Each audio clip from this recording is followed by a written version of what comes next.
Hello friends, I am skipping my editor again because of the topicality of the subject. Though this is not a current affairs channel, I choose current events once in a while for the psychological relevance to show how philosophy and psychology are current and relevant to our day-to-day life.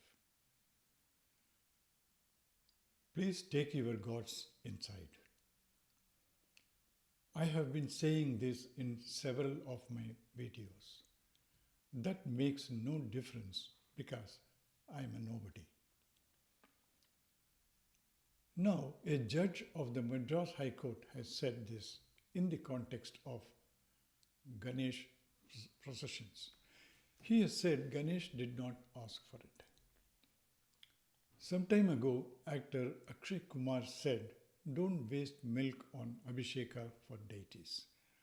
God did not ask for it. Give the milk instead to poor kids." Ha ha ha ha. All his subsequent movies flopped. Why? Two things matter here. Who says such things and in what context? An actor saying and a judge saying are different. A judge says this in the interest of cultural amity.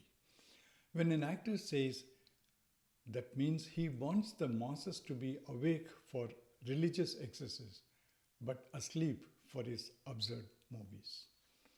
Context-wise, such remarks were in the context of Hindus and their practices that hurt the sentiments of Hindus. Akshay Kumar got hit badly. Now he is seen running from the pillar to the post. I mean from one temple to another. This applies to all religions and their practices. Worship should not be brought to the streets. Streets are for commute, not worship. It should remain inside temples, churches, mosques, and homes. The practices of Swami Purapadu, Tolugai on the streets, stopping traffic, azan 5 times a day over loudspeakers, and Alleluia shouts on street corners and preachings. They may or may not affect traffic. They may cause only a little inconvenience. It doesn't matter. All this should stop. As I have said often, we as people are under attention economy. We can call it eyeball grabbing, attention stealing. A few people profit by it, but the vast majority are the losers. They lose their attention by distraction. That means they lose their lives because attention is life. There are 3 broad categories of people or subjects which rob your attention for nothing. Practically nothing. This is true of the world, but particularly true of India. First comes politics and politicians. This is robbery of the adult and mature audience attention, particularly the male population, because an average male is a bored and boring person. Second comes religion and religionists. This grabs the attention of all adults, but majority of them are women, because their faith arises from their fear and insecurity. Thirdly, actors and entertainment. This grabs the eyeballs of all, but particularly youth, because youth are ignorant and impressionable and many a time irresponsible.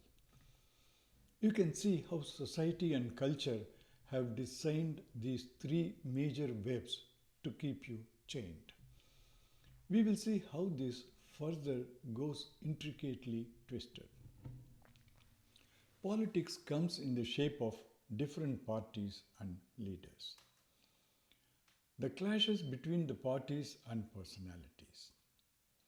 If you are taken in, you will start watching every meeting, conference, every statement, counter statements, truth and falsehood allegations, corruption and clean politics claims, etc. All will come down to you for judgment and decision as to who is right or wrong. Then you start fighting among yourselves. Now take religion. Many gods, many gurus, symbols, rituals, celebrations, varying principles, models, morals, right and the wrong. You are born into a religion and either you continue in it, defending it, or worse still, you switch and defend the other. Communal clashes, hate speeches, and more. That follows. Entertainment is different.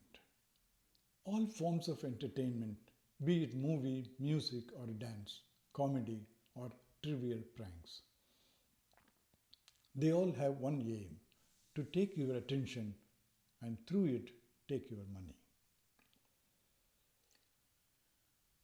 It looks like life is nothing much else than these three: politics, religion, and entertainment. In between these three, you eat, sleep, work, and travel. It's not the other way about. You do all these remaining things called your own life with much depleted attention because of these three.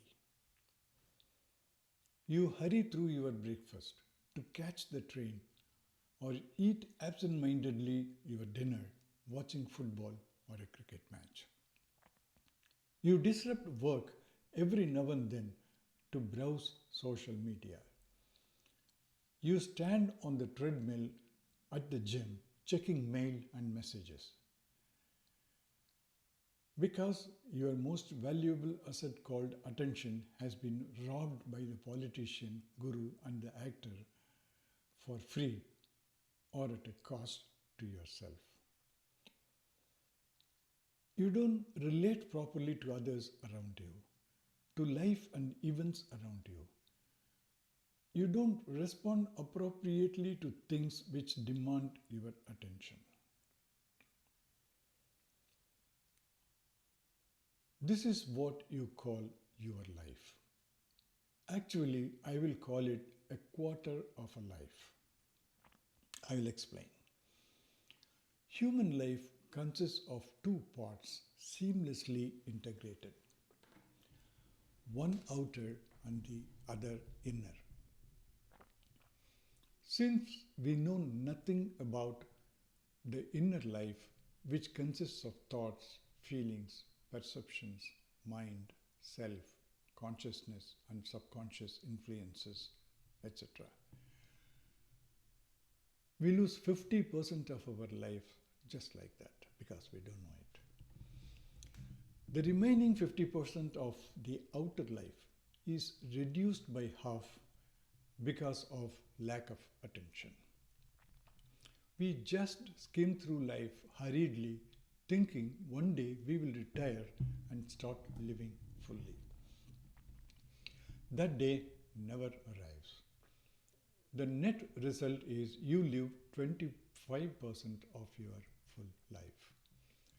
And who is responsible for stealing 75% of your life right from under your nose? Politician, guru, and entertainer. To live a full life, you need to have knowledge and freedom. Knowledge comes with attention. You pay attention to get knowledge. Freedom comes from the resulting understanding. So the first step is to understand how society and culture operate to keep you in prison and free yourself without conflict with the society. Then freedom comes by unburdening yourself from these two factors of society and culture. These two have taken your attention thereby robbing your life of any charm.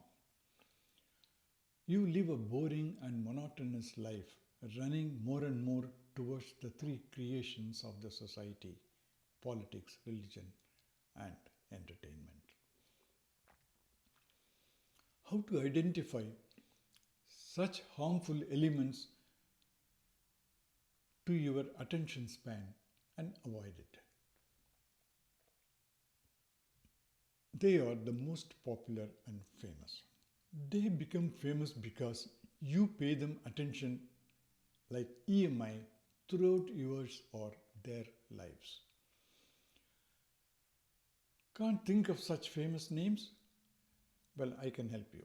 In politics, you can think of Mr. Modi, who is full of gimmicks, dramatics, and showmanship. In religion and spirituality, you have our endearing but sad Guru. In entertainment, you have quite a few attention grabbers: Amitabh Bachchan, Rajinikanth, Shah Rukh Khan, etc. They all became famous because you paid attention dearly, unnecessarily, wastefully. Stop making anyone famous. That is one of the main ways of you are becoming rich. Rich in attention power. To enrich your life, to make it 50% livable with wisdom and freedom. The remaining 50% comes from having an inner life. Unexamined life is not worth living. If you examine properly your own life, you wouldn't take your God to the streets. You won't leave your God in the temple. You won't confine him to the puja room in your home.